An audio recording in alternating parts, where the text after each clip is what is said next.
Прывітанне, мой малады даследчык прыроды. А ці ведаеш ты, які грыб можна есці сырым? Правільна, гэты грыб называецца сыраежка, і шмат якія яго віды сапраўды можна есці сырымі.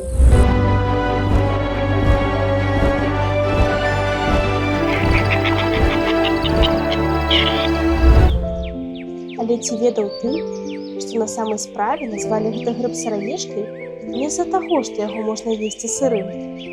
Смак большасці сырых сыраежак горкі, таму мала хто ласуецца імі у сырым выглядзе.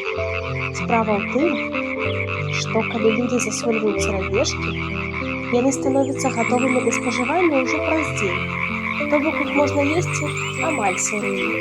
А ты калі-небудзь задумваўся, чаму шляпкі сыраежка фарбаваны ў розныя колеры? Колер грыба залежыць ад месца, дзе ён вырас. Калі пад чырвонымі восеньскімі асінамі, то шляпкі былі чырвоныя. Калі пад жаўцеючай бярозкай, то жаўтаватыя. Шмат якія віды сыраежак так і называюцца. Сыраежка чырвоная, зялёная ды жоўтая. Але не ўсе віды сыраежак ядомыя. Некаторыя з іх зусім не смачныя, колькі іх не засольвай, а некаторыя наогул атрутныя. Таму збіраць сыраежкі трэба з чалавекам, які вельмі добра разбіраецца ў грыбах. Табе спадабалася гэтая вандроўка па свеце каляровых сыраежак?